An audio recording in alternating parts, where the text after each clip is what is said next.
the essence of the psalm we read on Tuesday is confession. Yes. So can you talk to us a little bit about the process of how confession starts healing the soul? Yeah, that's a great question.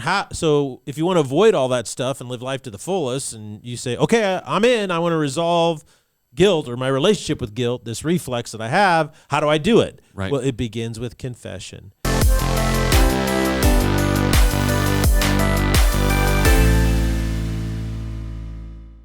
Ladies and gentlemen, welcome to the Salty Pastor Podcast, a podcast designed to help you learn how to study the Bible for yourself by showing you how to look into the historical, philosophical, and cultural background in which it was written. The reason why the Salty Pastor Podcast is so different is because we are trying to get you to think for yourself. Remember, what you believe is the most important thing about you. Therefore, you should know what you believe and why you believe it. We're here for you, and we hope that this podcast helps you grow in your own faith. My name is Jesse Maher. I'll be your host, but we cannot do this without the one, the only, the Salty Pastor himself, Dr. Douglas Peake. Well, hello, everyone. So good to be with you today. I'm really excited about this current series that we are in. We're doing a deep dive Yes, we are. on guilt, and we've been asking this simple question of what is your relationship with guilt, particularly unresolved guilt. And I think that's a big deal because I do feel like it's one of the toxins of the soul. And I believe that the whole purpose of being redeemed by Christ is that these toxins of the soul are not only healed, but then we develop defenses against them, and that's how we become strong. So I'm really excited about this series and how we're discovering and analyzing and thinking about our relationship with guilt. Absolutely. And on Tuesday, we studied Psalms 32. It was a really great song about how God heals the soul. You can't really understand the power of Psalms 32 without understanding the story of David and Bathsheba, which we went into over in 2 Samuel. And that story is about how King David committed adultery with Bathsheba while her husband was in the field fighting a war for King David, which is where he should have been. But she became pregnant, and so King David ended up having her husband murdered, basically, to cover his own tracks. Yeah. God saw this as a great evil and sent Nathan the prophet to call out David for what he did. And Nathan told a story that enraged King David. One sign of a guilty conscience is Very getting guilty fired conscience. up over something that probably would not normally even make a blip on your radar. We then looked at Psalm 32, which records King David's thoughts on what happened and what biblical principles we're looking at, trying to figure out what biblical principles we can find to apply to us here today out of those Psalms. So take it away, Pastor. Where Well, I lost my train of thought for a second. No my worries. choo-choo No fell worries. off the Don't feel tracks. guilty about it. Resolving guilt is really important for your soul. I think that's the biblical principle. I mean, if nothing else, the whole tone of Psalms 32 is about restoration, right? And so he's saying, look, it's really important. You know, I like the way he said up front, you know, how blessed is the man, right, who the Lord remembers his guilt no more. And so it's been washed away. It's been dealt with. And so resolving guilt is really important for your soul. And I was thinking, because we talked about this a little bit on Tuesday, I want to dig into it a little bit more, and that is this notion of vitality. You know, my vitality has failed me, and it kind of got me thinking about how unresolved guilt steals your vitality for life. I was thinking about like soldiers that come back from war and they suffer with PTSD. And it's really interesting is that when you have PTSD, severe PTSD, it completely takes away your vitality for life. Life just loses all motivation. You're not motivated to really do anything. I think something else is that when you lose vitality of life, you lose your focus. It's like you can't answer the big questions, why am I here? But also you can't even focus on what you're doing right in front of you. Ambition goes out the window. There's no ambition to improve yourself or to grow or to move forward. When your vitality fails you, you're constantly bored. You live a lackadaisical lifestyle. You live unfocused. I feel like I'm describing the millennial that lives in the basement of their parents. Yes, absolutely. Right? And I think that that's true because what has happened is those young people they know there's a standard and they were never pushed or expected to live up to it. Right. So they just gave up and quit trying, which is very insightful about how our society tries to resolve guilt, and it doesn't work. Life ultimately, though, loses its meaning when you have unresolved guilt. It steals your vitality across the board. If you're a guy and you want to achieve your goals in life, if you want to live life and say, man, life was a wild ride, then resolve your relationship with guilt. If you don't, it's like trying to run with a pulled muscle or play ball with a torn ACL. You just can't do it. The very spiritual muscle you need for your life, your soul, is damaged, and you have to fix it. Otherwise, you don't live life at all. Right. You know, I mean, you want to get back and look back on your life and say, I know I'm not perfect, but man, I lived. I did a lot of really great things, and a lot of great things happened to me, and it wasn't a wild ride. Don't miss out on life. And you will if you don't resolve your relationship with guilt. If you're a female, if you're a woman, and you want to live a full and happy life, do you want to feel secure in whatever situation? Do you want to be at peace in every situation? Do you want to feel protected in every situation? Do you want good relationships? If you're married, do you want a good relationship with your husband? Do you want a good relationship if you have children with your kids, with your family, with friends? Do you want these things to be good and healthy? Avoid toxicity. Well, you have to resolve your relationship with guilt, because what's interesting is I have seen so many men and women over times ruin long-term friendships over little things. And what happens is a standard pattern of friendships that I see happening, and that is two people, they become friends kind of slowly. They start spending more time together, and then something kind of, I call it the tipping point, where they just realize, wow, we're meant to be really good friends. They start spending time. Maybe their kids are the same age, or they're working the same place, or they're at the same church, or whatever may be the case. They really enjoy each other's company, right? And so they start spending more and more time with each other. But the difficulty is, what I find so fascinating is over time, they will be friends for 10 years, 15 years, and then something will happen and they're not friends anymore. And I think what's so interesting about it is the general reason why this is the case is because people have not resolved their relationship with guilt. In other words, one of the friends makes a mistake, right? And so then the person, they feel guilty about it. Right. And so they have this emotional reflex to it. They don't know how to deal with that. They don't know how to resolve it. So they associate that with the friendship or whatever. They don't want to say they're sorry. It becomes a power play or whatever of hurt feelings. And then they just walk away and they gossip about each other behind their backs.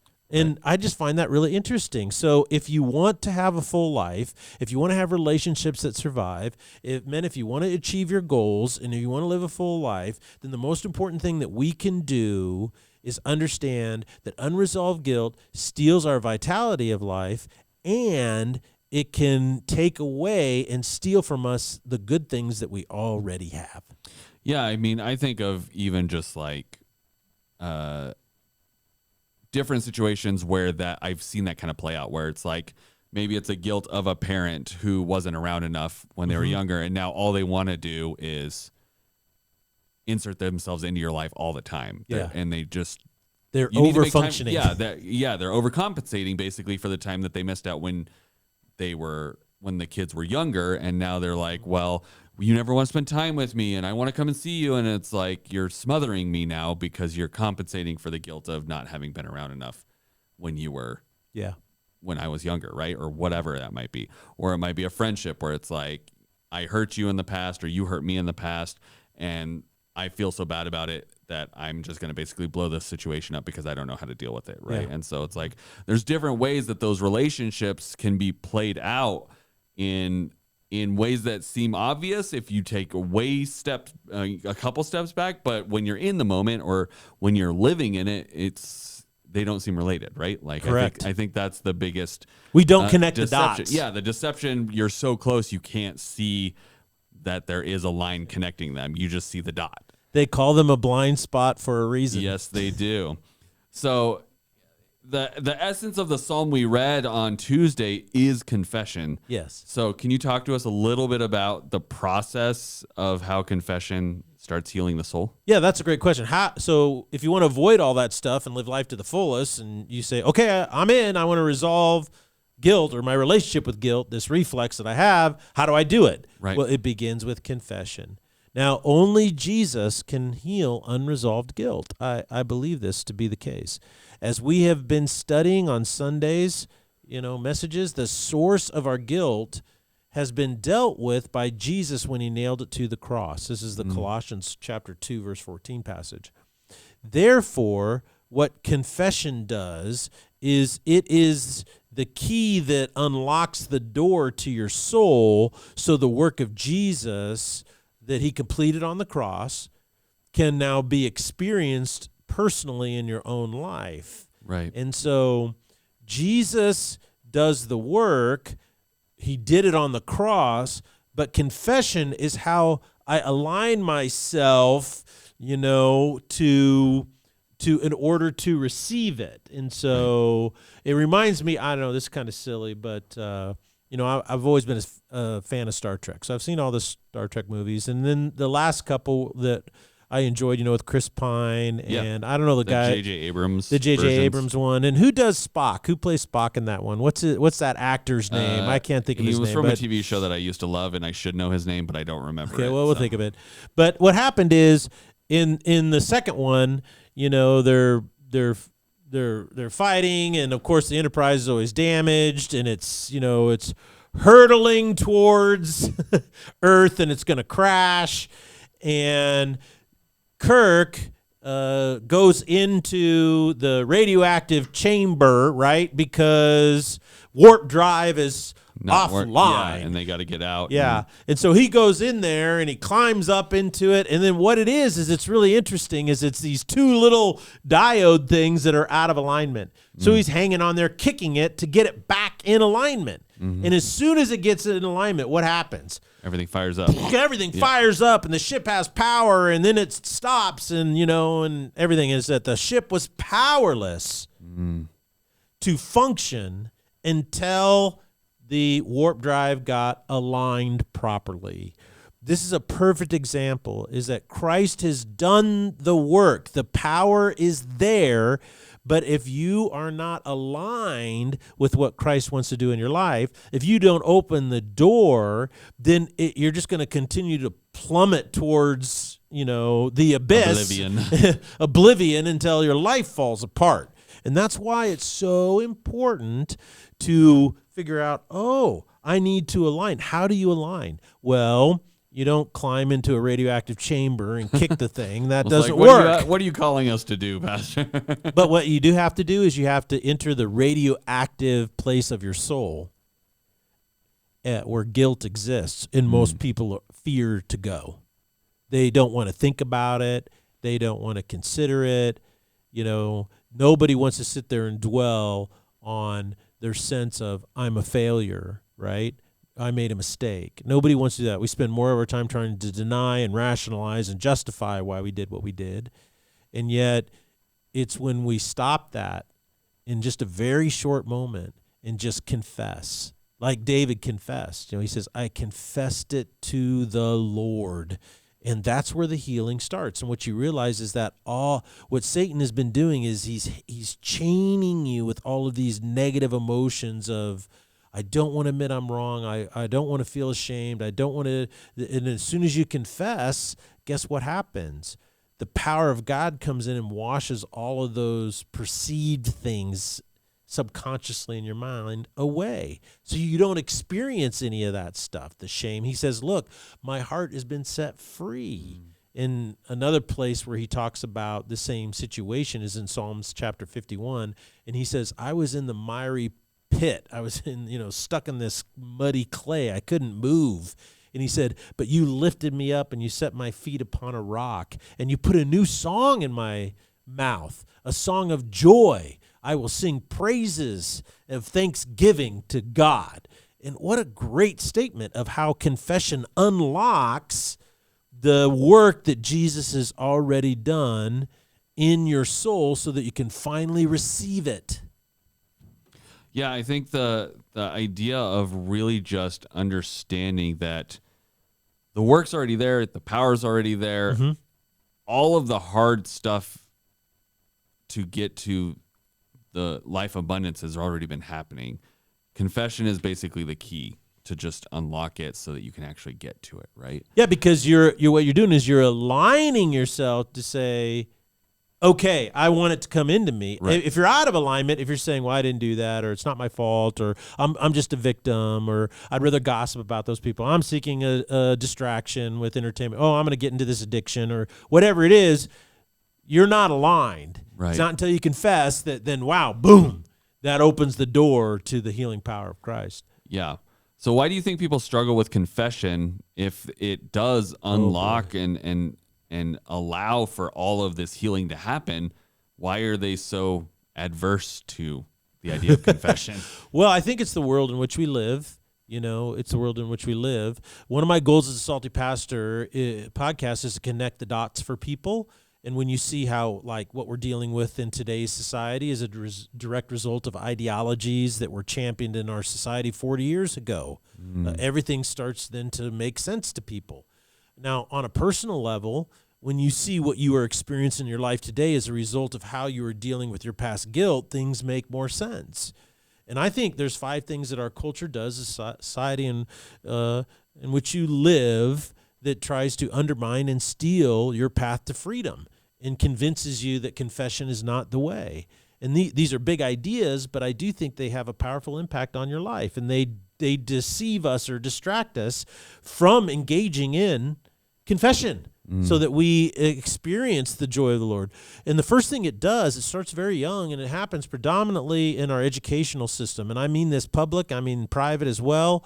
You see it everywhere, and that is it teaches you a certain way of thinking, okay?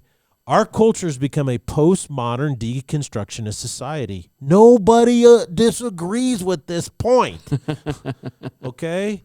So stop sending me emails, people, for people say, no, we're not. Yes, we are. Everybody, even the farthest people apart, all agree on it, that we become that.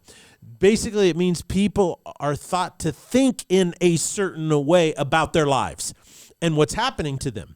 And at its core, this mental training that has been drilled into young people, and now, I mean, it's anybody who's 50 years or younger, you've had this way of thinking drilled into you. Now, that doesn't mean you think that way, right? But your penchant to think that way in certain situations has been formed. Yeah, has been formed. And some people think this way in every area of your life, and I would guarantee you those are not happy people. They are isolated, alone, and broken people. But we have to see where this way of thinking has been drilled into me and affects me. I've had to do it, and you should too. And it's the process it's called deconstructionism. And what it is it's a mental training that says, look, I just need to break something down into its basic parts, right? Mm-hmm. And guess what? Well, this works well in science when you're establishing facts. You're working with pre-existing facts that need to be discovered, right? You're not dealing with opinions, and you're not dealing with perceptions, because how does this process of deconstruction, this mental training, work when it comes to belief, especially the belief of what it means to be a human being? Well, now you are adrift on a sea of confusion, because if you don't accept, right, that there is an objective revelation of what it means to be a human being, then you're left to, there is no revelation, there is no objective truth of what it means to be a human being. Therefore, I can make up anything I want what it means to be a human being. You see, now you're adrift on this sea of chaos. You're not tethered to anything. You're not tethered to anything. Can be anything. So when you start doing this, at first, if you think this way, it seems intellectual or enlightened. Well, I question everything. I question everything. Well, I question the church, and I question institutions, and I question these documents of antiquity, and I question the Bible, and I question this. I question everything. Oh, okay. you question everything. But when you start doing it, it seems intellectual.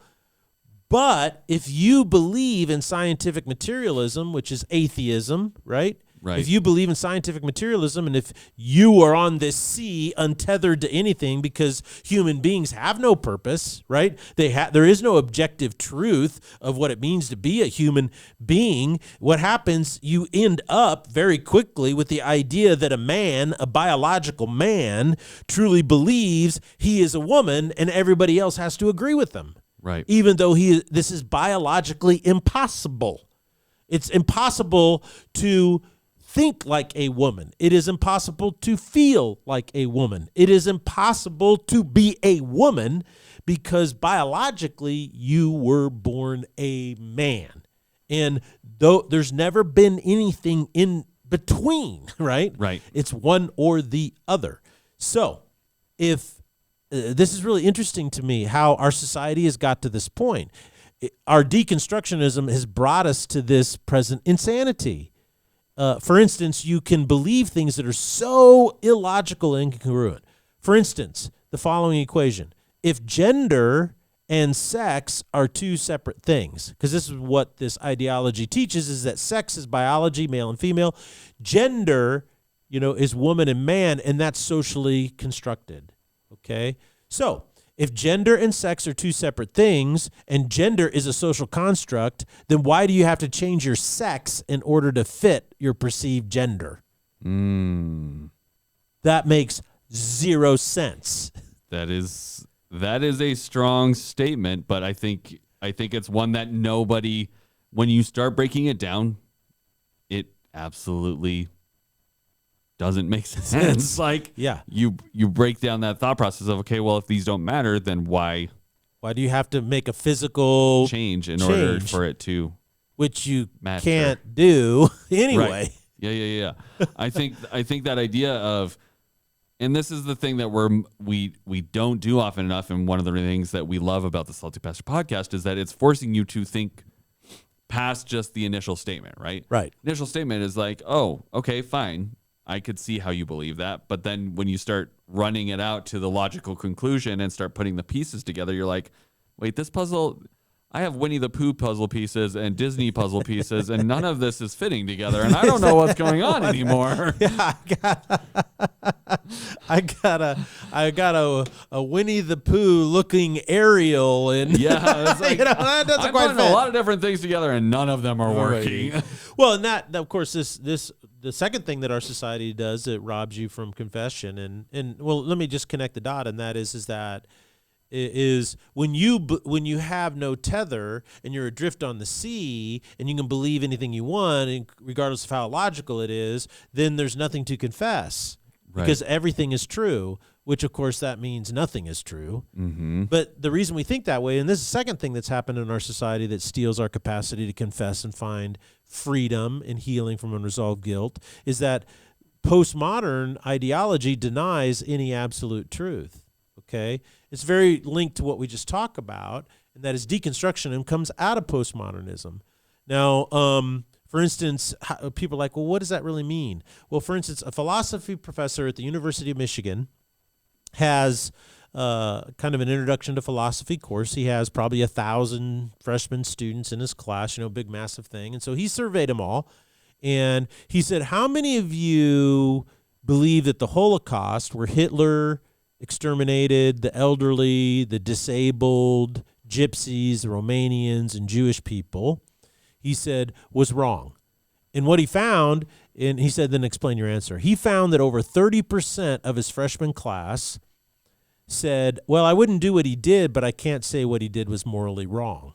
Now, the only reason that these students think this way is because they were taught to think that way. Right. And this is the perfect way, in my opinion, to increase unresolved guilt, is tell people that their guilt is an illusion because there's no objective standard. When somebody is sitting there and they can't say that, yeah, Hitler was evil for doing that, that's morally wrong always. If you can't say that, then you will never be able to confess anything. Right. Because if you don't believe anybody else does anything wrong, you can't believe that you've ever done anything wrong. Yes. I think just the idea of you can't, the idea that you go, yeah, that's totally fine, right? Yeah. Like, I wouldn't have done that, but it's a fine thing to have chosen. I think inherently, again, sounds insane, but the world has convinced these people that that's an okay way to think, which has further unmoored them, and they're further out there in the waves where it's like, well, we just do whatever, right? And and that idea that there's no standard then makes this dissonance internally of, well, but I feel bad. Like, if you do choose to go out and murder an entire populace, you're probably going to feel something about it. Genocide right? tends to be always evil. Yeah. And so it's like, then you're like, well, but I don't understand why I'm feeling this way because there's no moral right or wrong. And it's like, no, there is. Yeah. You know this. But then you steal your capacity to confess and realign and heal, you know? Because you don't believe that there is a right or a wrong. And so you now no longer have that available to you until you kind of get back on land. Back on the land. There's a professor out there who, not a professor, but a kind of an intellectual, and he goes around to college campuses and he just talks about Christianity and all this stuff, and about one of the proofs for the existence of God. And this is a common one, and that is, it's called the moral argument, and that is, if there is no God, there is no objective morals or duties. Okay, so that's the first premise, and that is always true. And atheists will say, yes, that's true. They accept the premise. If there is no God, there is no objective morals or duties. Right. So the second premise is this, and he says this argument is most attractive to college students even in today's world. He goes, there are objective morals and duties. There's some things that are always wrong no matter what. He says, therefore, there is a God. Right. And so he said that's one of the most powerful things. You know, another thing I think that our society has done is not just try to convince us that there is no objective truth through postmodern thinking, but what it has done is the seedbed that postmodernism has created is a greater acceptance for Marxism.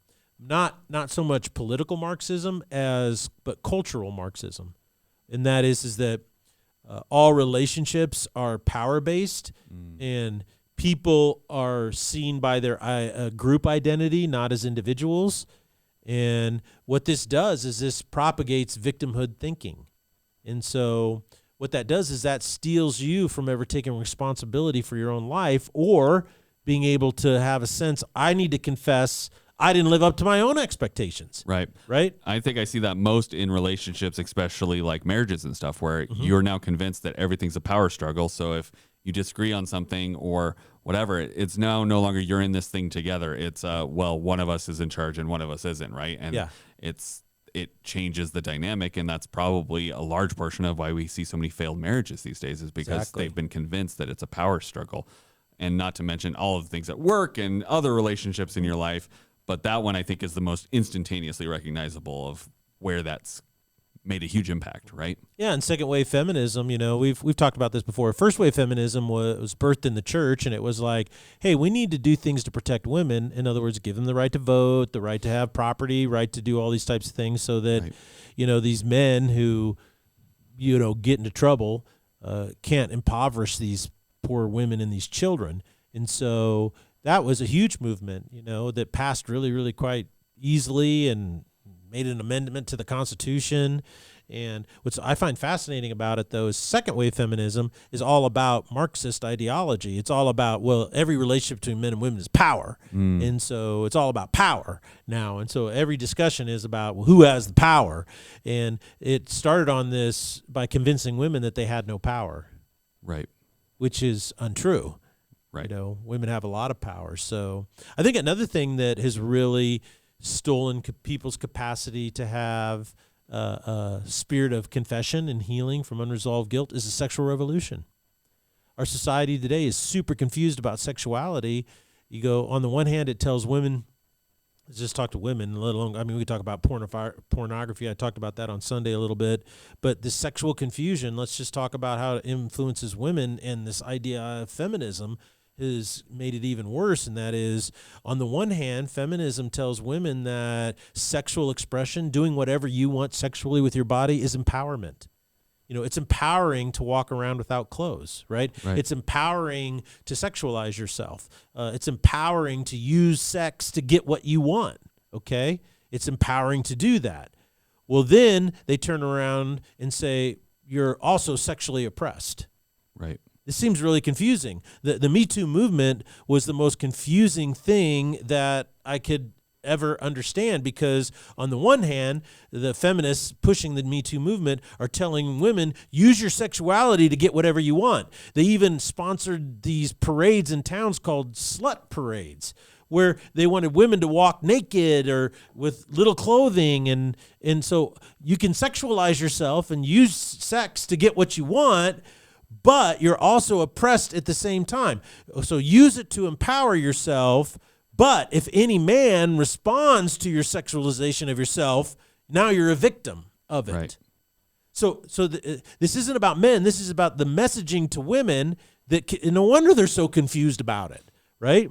There has never been a more manipulative power play on display than this in trying to manipulate women, And so it just seems like a mess. And that's, our society is worshiping the sex act above everything else and the sexual expression. And that what has happened is, in doing so, it creates all this guilt in the lives of people.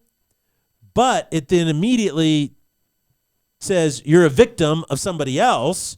So what does that do? It robs you of the opportunity to do what? Confess and receive the healing of the Lord in your life. Yeah, I don't need to really add anything to that. I feel like you've covered quite a bit of that. Is there any other final thoughts you have before we head out for the day, Pastor? Well, I just think the other thing our society has done, this happened in our educational, is it's reintroduced pantheistic religion, and that is Earth Day, Okay. We're at the point now where we celebrate the earth. Apple just put out, the computer company that's $1 trillion company, it just put out a new ad where they, worship Mother Earth. Right. It's just become so blatant. Kids are indoctrinated from very early on that the earth is something to be worshipped on Earth Day and all this kind of stuff. They are introducing religion. I thought that we had separation of church and state in these public things, but obviously we don't, because you can worship the earth. You can't worship God. You can't pray to God in school, but you can worship the earth. And this pantheistic religion has stolen from people the notion that their guilt needs to be resolved, because pantheism is a notion that God is in things. Pan meaning, like, I always think of a frying pan. Right. It's like, in the pan. So there's God in the wind, there's a God of wind, God of sun, God of moon, God of water, God of the dirt, stuff like that. So it's kind of a cousin of paganism. But I think ultimately what we have to realize is all of these things together in our society have psychologized guilt. Okay, it is psychologized it, saying, well, it's a mental disorder that you can treat by thinking like a victim, or thinking like you're a part of a group that's been oppressed, or worshiping the earth, or expressing your sexuality however you want. That's going to take away your guilt, which never, ever has happened. That has never happened. It will never happen. There is no freedom from guilt. There's only one way to find freedom from guilt, and that is, number one, to believe who God tells you are, and then align yourself through confession and watch it be washed away.